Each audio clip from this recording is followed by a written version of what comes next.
챕터 6 2차함수 갑시다.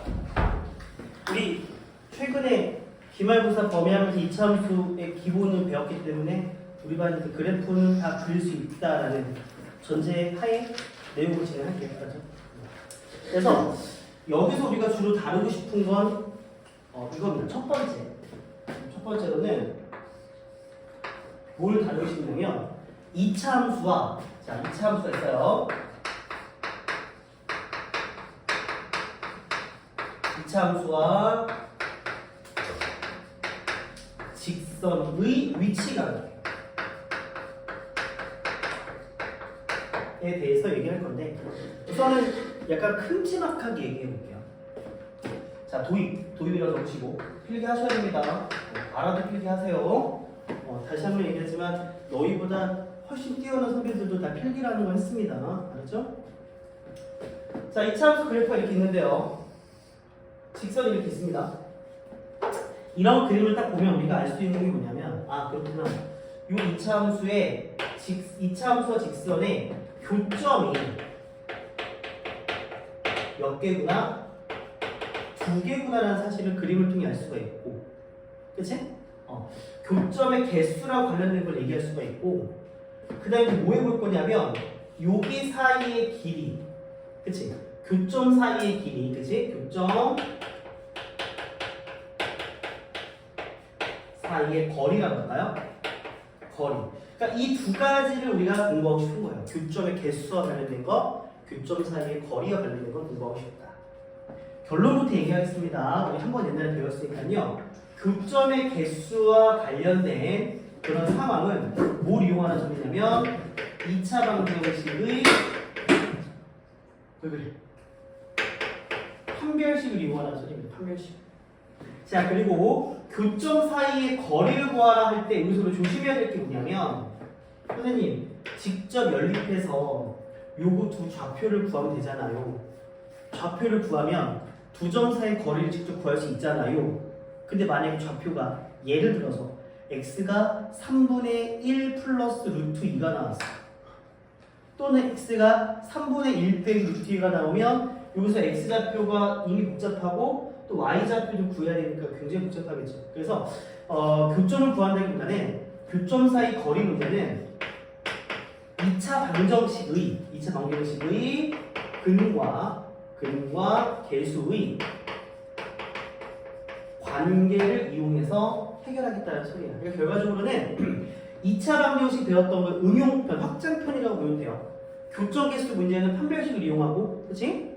교점 사이 거리 문제는 근과 개수를 이용하겠다는 소리야. 이해되죠? 그래서 우리가 첫 번째로는 자, 교점의 개수에 대해서 얘기를 해볼게요.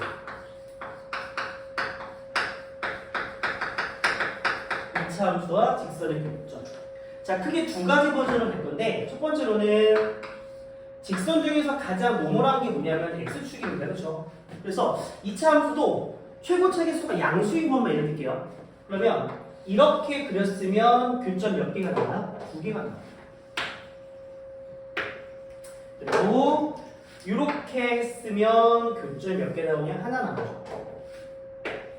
그리고 이렇게 하면 교점이 없습니다. 그렇죠?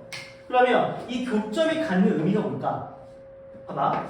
여기서 y는 ax의 제곱 그리고 플러스 bx 더하기 c라는 2차함수가 있어요. 최고차가 양수인 걸 이렇게 알았지? 그러면 x축과 만난다라는 거죠.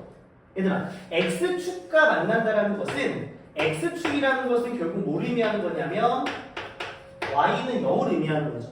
그러니까 교점의 의미는 이렇게 볼 수 있을까?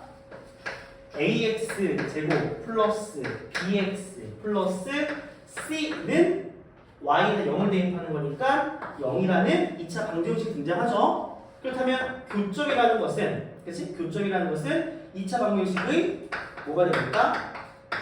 실근을 의미한다는 소리야. 그러니까 교점이 2개 나왔다는 것은 서로 다른 두 실근을 갖는다는 소리예요. 이해되죠? 교점이 하나가 나왔다는 것은 이 녀석이 중근을 갖는 소리고요. 그러므로 이렇게 이해하시면 돼요. x축과 2개 만나요. 실근이 2개예요. 이렇게 받아들여. 교점이 두 개예요. 실근이 두 개예요. 이렇게. 따라서 판별식이 0보다 크면 이런 그림이 그려진다는 소리고, 이런 그림은 판별식이 0이면 이런 그림이 그려진다는 소리고, 이런 그림은 판별식이 0보다 작으면 이런 그림이 그려진다는 소리예요. 이해되죠? 뭔지 알겠죠? 이렇게 그려주세요. 그러니까 교점에서 이렇게 판별식으로 판단하시면 되는 거. 어렵지 않죠? 자, 두 번째로 이제 직선과의 관계를 보면 이차함수가 있고요. 직선 이렇게 있어요. 교점 두 개죠. 그 다음에 교점 하나고 교점이 없습니다. 자, 교점이 하나, 둘. 교점이 하나, 교점이 없어. 그렇지? 자, 그러면 잘 보세요. 우리는 이제 어떻게 할 거냐면 x축이기 때문에 여기가 는 0이었잖아. 그렇지? 그럼 예를 들어 이렇게 보자. 2차 함수가 y는 ax의 제곱 플러스 bx 더하기 c라고 그러고요.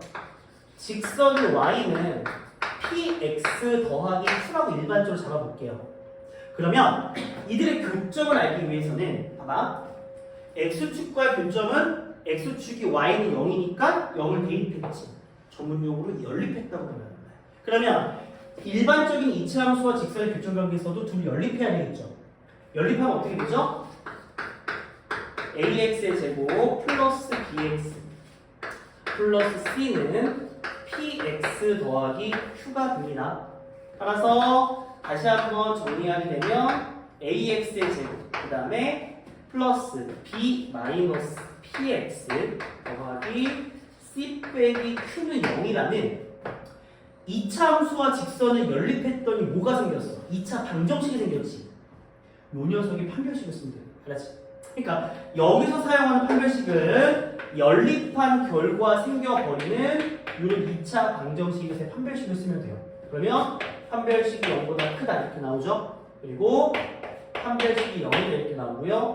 판별식이 0보다 작다 이렇게 나오게 되는 걸 알 수가 있다. 그렇죠? 연립한 결과 판별식입니다. 알겠죠? 어려워? 쉽죠? 연립합니다. 교점에서는 판별식으로 해결하게 된다. 라고 생각하시면 돼요. 알았죠? 자, 두 번째. 개념 쭉 설명하고 문제를 할게요. 자, 두 번째 문제.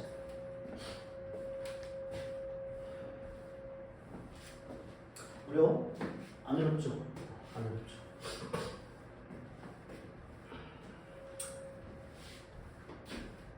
너희들 덕분에 그래도 강의가 점점 촬영이 쌓여가고 있어요. 그래서 11월 말 이 강의 끝날 때 되면 공통수학 1 RPM의 모든 강의 촬영이 완료가 됩니다.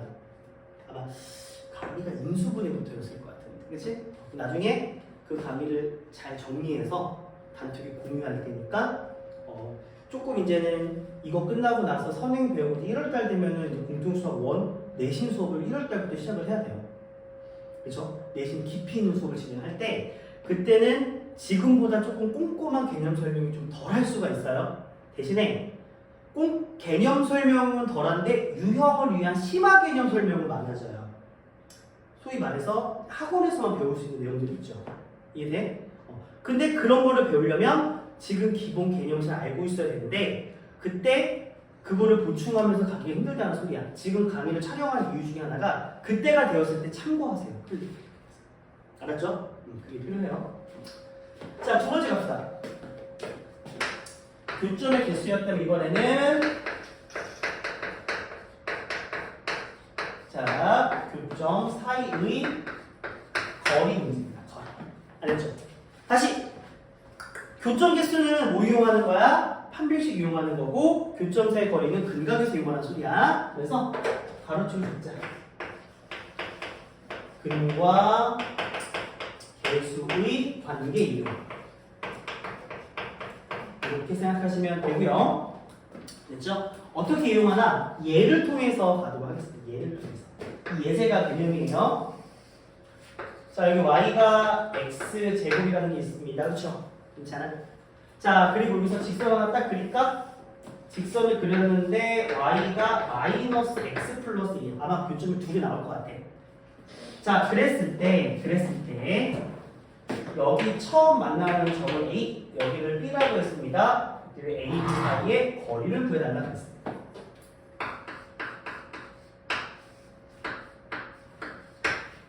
됐습니까? 자, 어떻게 할 거냐? 우선 연립을 해야 되죠.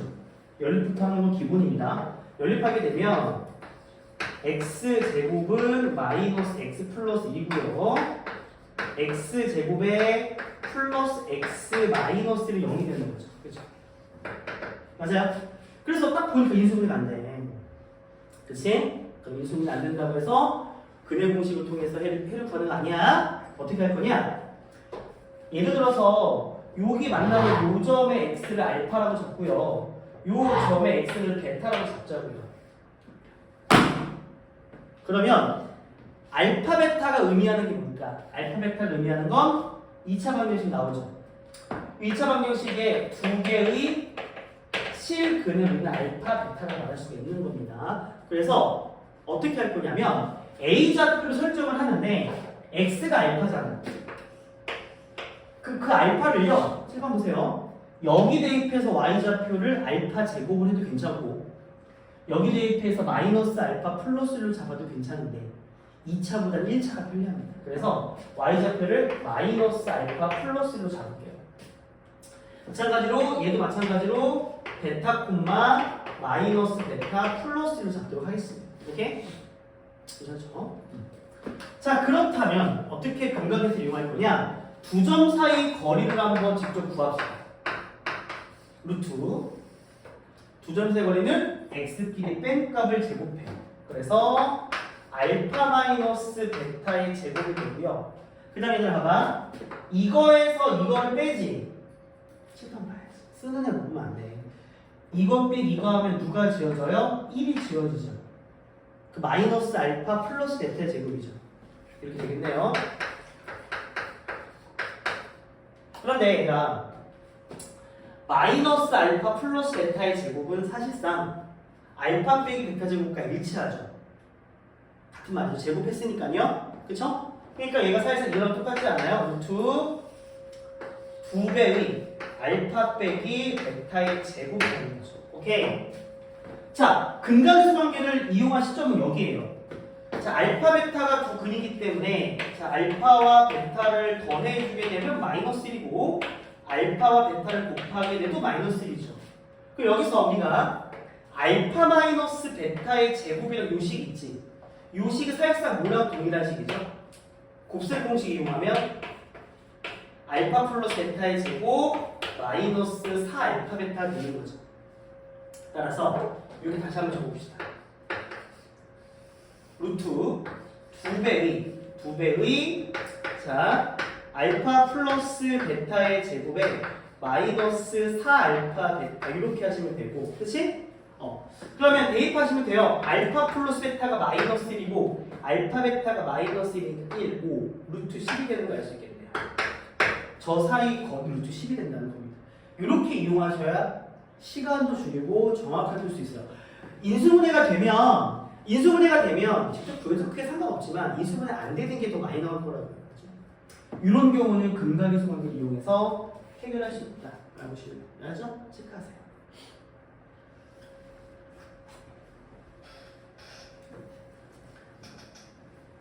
됐습니까? 이렇게 우리가 이해할 수가 있고요.